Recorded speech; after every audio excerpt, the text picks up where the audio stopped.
Having a good time with these new Sherlock Holmes mysteries? If you want to help the channel thrive, hop over to our Patreon. You will get to hear our stories way before the rest of YouTube does. Every bit of financial support helps us keep making these videos for you. The link to our Patreon is in the description below. I believe it was early June of '90 when I first noticed a strange, lingering pallor in Holmes.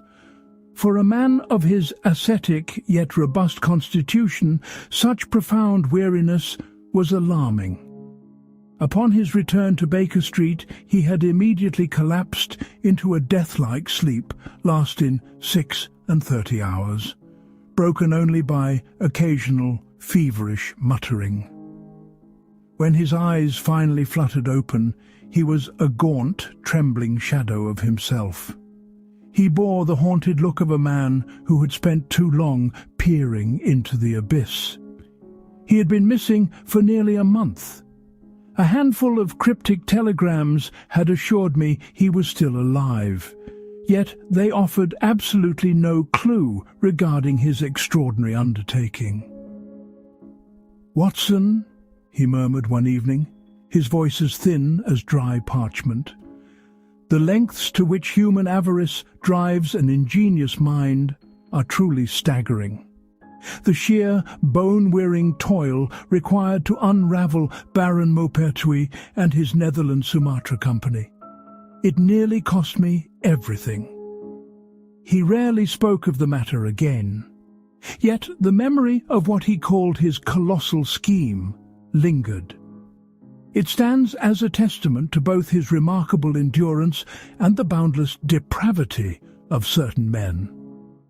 Only now, after many years, and with his express permission, do I feel at liberty to share the full, incredible narrative of that perilous adventure. The affair began with a highly discreet, urgent summons from the upper echelons of government. An agitated messenger arrived from the Foreign Office bearing a ciphered request for Mr. Holmes's immediate presence. He returned hours later, his brow locked in that familiar intricate knot that always portended a case of unusual complexity. "We are dealing with a matter of international import, Watson," he announced, tossing his deerstalker onto its peg and sinking into his armchair. "We face a scandal capable of shaking the very foundations of European finance and diplomacy. The Dutch government, operating through our own Prime Minister, has requested my unique services." He lit his pipe. The familiar pungent scent of shag tobacco quickly filled the room, a smell that always seemed to precede revelations of the most astonishing kind. "The crux of the matter," he continued, exhaling a perfect ring of smoke, "concerns a certain Baron Maupertuis. Until recently I'd encountered his name only in the most obscure financial gazettes. He is a genius, Watson, a veritable wizard of high finance, possessing a disarming charm and a dazzling intellect. He also possesses a moral compass, pointing directly into the maelstrom of fraud." Maupertuis, Holmes explained, was the architect behind the Netherland-Sumatra Company. This colossal enterprise was ostensibly dedicated to developing a newly discovered archipelago in the East Indies, nestled just outside Dutch colonial waters. The company's prospectus, a document Holmes now laid upon the table, was a masterpiece of persuasive rhetoric and dizzying statistics. It promised islands overflowing with rare spices, untouched timber forests, and massive mineral deposits, all waiting for the benevolent hand of Dutch investors. Shares had been sold with guarantees of astronomical returns, successfully capturing the imagination and capital of private citizens, alongside huge portions of the Dutch government's own colonial development funds. The capital invested is estimated to be in the tens of millions of guilders, Holmes stated gravely. A loss of that magnitude would be a national catastrophe for a small nation like the Netherlands. The issue is simultaneously financial and political. Colonial expansion is a deeply sensitive affair, and any whisper of scandal regarding territorial claims or fraudulent land deals could easily provoke an international incident. Our Prime Minister is naturally keen to help our Dutch allies avert disaster, provided we act with the utmost discretion. What precisely is the fraud? I asked, thoroughly perplexed. Surely an archipelago cannot simply materialize out of thin air. Precisely, my dear fellow. Nor can it do the opposite and vanish into thin air, which is exactly Maupertuis's current problem. The suspicion, recently confirmed by a few unofficial Dutch naval surveys, is that the so-called Maupertuis archipelago simply does not exist. My jaw dropped. Does not exist? You mean it is entirely fictitious? Absolutely. It is a cartographic conjuring trick. He achieved it through falsified survey reports, engineered photographs, and the audacious bribery of key officials within the Dutch colonial administration. The shares have been sold on the promise of lands that are quite literally submerged beneath the ocean waves, or are simply miles of open sea. Maupertuis has built a phantom empire designed solely to siphon off a nation's wealth. The sheer audacity of the scheme was breathtaking. This went far beyond forged deeds or misrepresented assets. The man had literally conjured an entire imaginary geographical entity from the ether. Holmes's initial investigations in London had involved days spent poring over ancient maps, naval charts, and obscure anthropological texts, cross-referencing every known island group in the specified region. He had quietly consulted with retired cartographers and navigators. His conclusion was unwavering. The islands were a complete fabrication.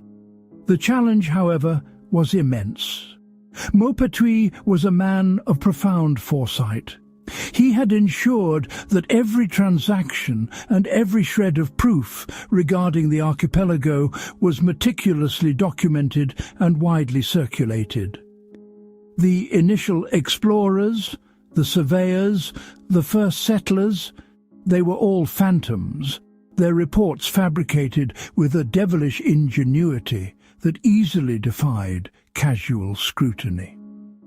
To expose him, Holmes needed irrefutable physical evidence to back his intellectual deductions.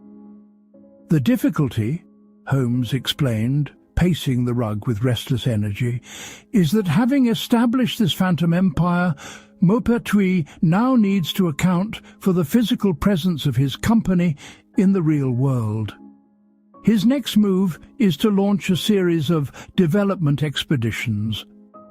These require shipping massive quantities of materials, construction supplies, agricultural equipment, even personnel, all supposedly bound for these non-existent islands. These shipments, naturally, will never reach the East Indies. They will be diverted, quietly sold off, or swallowed by his elaborate network of shell companies and corrupt associates. The money is made at the point of departure. And where was the primary hub for these fraudulent shipments? Amsterdam. It is there, in the bustling labyrinth of the Amsterdam docks, that the true operations of the Netherland-Sumatra Company are conducted, Holmes stated. It is there that the illusion takes the physical form of crates and manifests. I must go there. I must completely shed the identity of Sherlock Holmes and become a man of no consequence, a mere cog in the grimy machinery of commerce. My heart sank. I knew exactly what this meant. a total submersion into an alien, hostile world, fraught with danger and physical hardship. You intend to go undercover? Indeed. To penetrate Maupertuis's network, I must become a part of it. The dock workers, the stevedores, the clerks, the overseers, these men handle the physical evidence of the fraud. They are the eyes and ears of the port. If there are discrepancies or whispered truths, they will know them. His preparations were exhaustive. For 2 days, Holmes confined himself to our rooms, absorbing books on Dutch maritime law, studying intricate maps of Amsterdam's canals, and practicing a guttural Flemish dialect. He transformed himself with unsettling completeness. His refined features grew coarse. He scrubbed his delicate, precise hands with pumice stone and caustic substances until they were raw and calloused. He purchased an assortment of heavy woolens and canvas from a riverside pawnbroker, staining them with grease and grime. He even procured false teeth to alter his jawline and used theatrical glue to slightly flatten his nose. When he finally presented himself to me, I was utterly dumbfounded. Sherlock Holmes had been entirely erased. In his place stood a sturdy, brutish Dutch dockhand with a perpetually aggrieved expression and a heavy, rolling gait. "My name," he rasped, testing his new, gravelly voice, "is Jan van der Maas, a recent arrival from the Zaanstreek seeking honest work. I am, as you can see, suitably nondescript."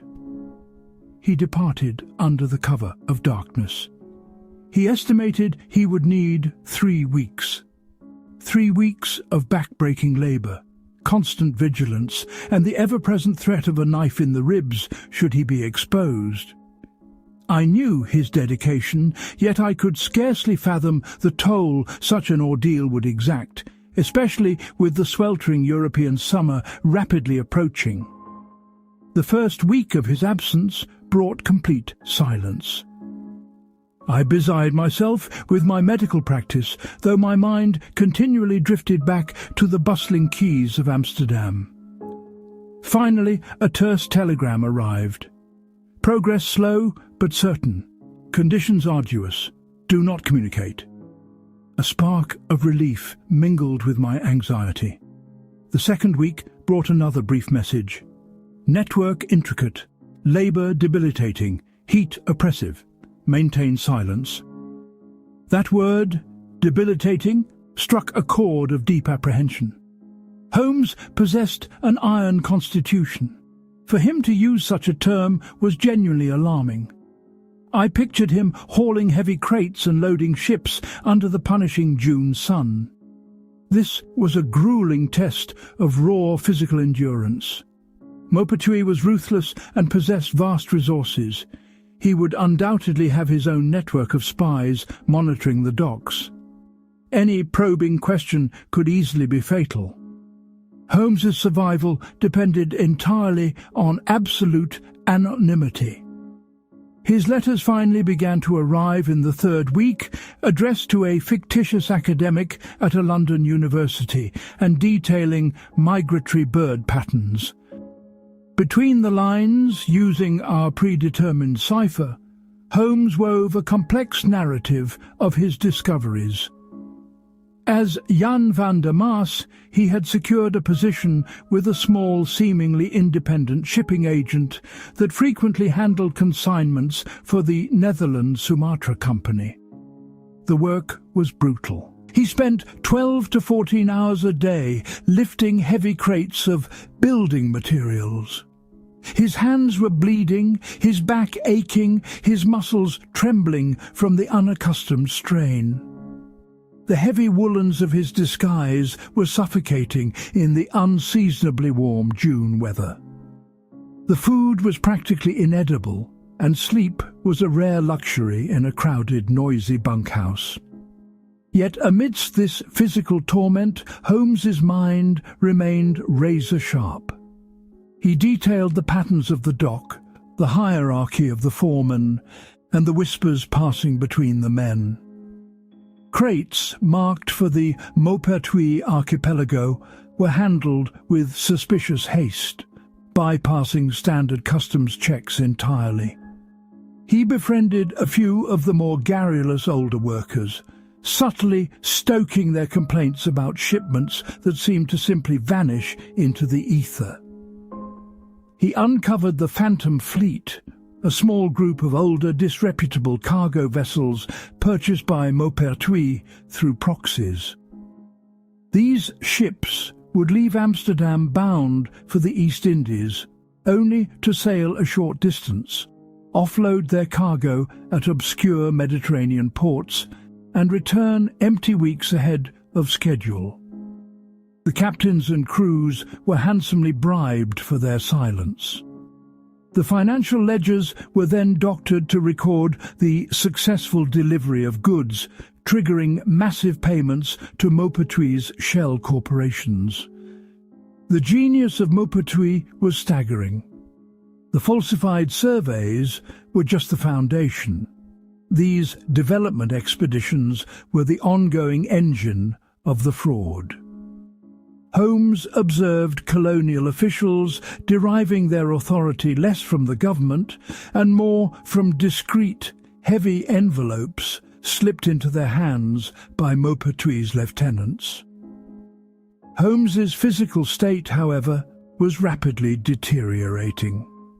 His last letter spoke of blinding headaches, feverish chills, and a profound mental fatigue that made even simple deductions an enormous effort. "The air is thick with corruption, Watson," he wrote in one coded passage, "and the weight of it bears down on me like the very cargoes I heave. My brain feels like a dull chisel. I must hasten." This confession filled me with dread. I made an instantaneous decision. I could no longer sit comfortably in London while my friend worked himself into the grave. I packed my medical bag, secured passage on the next packet boat, and set sail for Amsterdam. Finding him required relying on a tiny detail from his second letter, where he casually mentioned the atrocious stew at De Zwarte Kat, the Black Cat, a dismal tavern frequented by stevedores on the Zidek. I navigated the sweltering, labyrinthine canals of the city and staked out the smoky establishment. On my second evening there, a figure shuffled through the door. Even with the intuition born of years of companionship, I barely recognized him. His face was gaunt, unshaven, and streaked with soot. His eyes were sunken and bloodshot. He was devastatingly thin, and a harsh rattling cough occasionally shook his frame. My first instinct was to rush forward and drag him out of there. But I remembered his warnings. I sat quietly at a nearby table and merely watched. He ate a plate of stew with ravenous hunger, though his movements were sluggish and mechanical. Even in this exhausted state, I could see his eyes constantly scanning the room, assessing, absorbing. Suddenly, a man of affluent appearance, wearing a silk cravat, entered the tavern. He scanned the crowd and moved confidently to a table of dock foremen. I saw Holmes's weary frame subtly tense. The man was clearly an agent of Maupertuis. He passed around a heavy pouch of coins, speaking in low tones about increased quotas and bonuses for discretion. Unnoticed, Holmes slipped a hand beneath his heavy jacket. Shielding his movements beneath the edge of the scarred wooden table, he began making rapid notes in a small book, his eyes fixed dead on the agent. It was a staggering display of mental discipline amidst utter physical collapse. The danger in that room was palpable. If his disguise slipped for even a moment, he would likely end up at the bottom of a canal. I knew I could offer a bit of subtle support. I paid my bill, leaving a substantial tip, and walked past his table. Pretending to stumble, I let a small sealed file drop from my pocket directly onto his bench. It contained a powerful, carefully diluted medical stimulant. It was a massive gamble, but it was all I could do. I hurried out, my heart pounding against my ribs, and returned to my room at the Amstel Hotel. The next morning, a street urchin delivered a message to my hotel's front desk. It was a single curt instruction in Holmes's familiar handwriting. File effective, midnight raid successful, 10 a.m. today, Dutch Ministry of Finance, bring my Persian slippers. That bizarre request for slippers told me he was entirely at the end of his tether, yet somehow still in possession of his peculiar sense of humour. I arrived at the Ministry of Finance promptly, my heart thumping with anticipation. I presented the sealed envelope Holmes had provided. I was quickly ushered into a private antechamber where I found a small group of grave-faced Dutch officials, led by a Minister van der Valk. And there, sitting amidst them, was Holmes. He had somehow managed to wash away the worst of the harbour grime, though the deep lines of exhaustion remained etched into his face. He wore a respectable, clearly borrowed suit, and his hair was neatly combed. His eyes, however, burned with a triumphant fire. "Ah, Watson, precisely on time," he said, his voice weak but completely steady. "You brought the slippers? Excellent. My feet have endured a far greater martyrdom than my hands." He then turned to the assembled officials. In a voice that slowly gathered strength and authority, he laid bare the entirety of Baron Maupertuis's colossal fraud. He exposed the falsified documents and detailed the intricate logistics of the deception. He revealed the true identities of the surveyors, impoverished adventurers paid handsomely to sign blank reports. He mapped out the routes of the Phantom Fleet, the exact points of cargo diversion, and named the bribed port officials. Most devastatingly, he produced a heavy, leather-bound ledger. "I secured this from the private safe of Maupertuis's chief shipping agent during the early hours of this morning," Holmes explained, offering me a fleeting, appreciative glance. "It details the actual destinations and the true prices of the goods purportedly sent to the colonies." "Finally, gentlemen," Holmes declared, his gaze sweeping over the astonished faces around the table, "I present to you the crowning glory of Maupertuis's deception." He produced a large rolled-up map and carefully unfurled it. It was a stunningly detailed chart of the Maupertuis archipelago. "This is the masterpiece of a certain French cartographer, Monsieur Dubois. The man's prodigious talent for artistic rendering is matched entirely by his talent for receiving exorbitant sums of hush money." With a dramatic flourish, Holmes produced another map, a genuine contemporary Dutch naval chart of the very same region. "This, gentlemen," he stated, pointing to a massive expanse of featureless blue ink, "is where the Maupertuis archipelago actually resides. It is an expanse of open sea with depths exceeding several thousand fathoms. There are no islands, there are no spices, no timber, no minerals. There is only salt water and Maupertuis's boundless avarice." The officials were entirely dumbfounded. Their faces were a mixture of profound shock, rising anger and overwhelming relief. Holmes's evidence was irrefutable, painstakingly woven together from 3 weeks of unparalleled undercover work, physical torment, and relentless mental effort. Minister van der Valk, his stern features softening with genuine admiration, extended his hand. "Mr. Holmes," he said, his voice thick with emotion, "you have saved the financial honor of our entire nation. How can we ever repay you?" Holmes, however, was past the point of accepting accolades.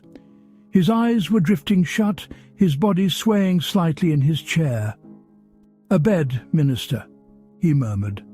"A long, deep, undisturbed bed, and perhaps a glass of the finest Dutch gin, followed by absolute silence." He returned to Baker Street 2 days later, conveyed by a special train, utterly exhausted. The physician I called in was grave, diagnosing severe depletion and a profound state of nervous exhaustion. Holmes hovered on the brink for a week, his robust constitution waging a fierce, quiet battle against the inroads of his self-imposed martyrdom. Baron Maupertuis, alerted to the imminent collapse of his empire, made a desperate attempt to flee the continent. He was apprehended at the Swiss border, laden with false passports and a substantial fortune in negotiable bonds. The unravelling of his vast network was swift and merciless. The scandal reverberated across Europe, serving as a stark reminder of how vulnerable even established governments are to the machinations of a truly audacious criminal mind. It was late July before Holmes was entirely himself again. We were sitting in our familiar sitting room, the warm summer breeze drifting through the open window, when a small, unmarked package arrived via diplomatic pouch. Inside rested a magnificent gold snuff-box, adorned with the crest of the House of Orange, holding a single, flawless diamond. Holmes turned the jewel over in his long, pale fingers, a faint smile playing upon his lips. "A pretty toy, Watson," he mused, tossing the diamond lightly into the air and catching it. "Yet, I dare say, it is entirely insignificant compared to the invisible empire Baron Maupertuis constructed from nothing but sea foam and human greed. He had the imagination of a poet and the soul of a pirate." He snapped the box shut, placed it unceremoniously on the mantelpiece beside a half-eaten slice of toast, and reached for his violin. "The man's archipelago may have been an illusion, my dear doctor, but I assure you, the ache in my joints from hauling his fictitious lumber was most emphatically real. Now, shall we see if Sarasat can banish the lingering damp of the Amsterdam docks from my bones?"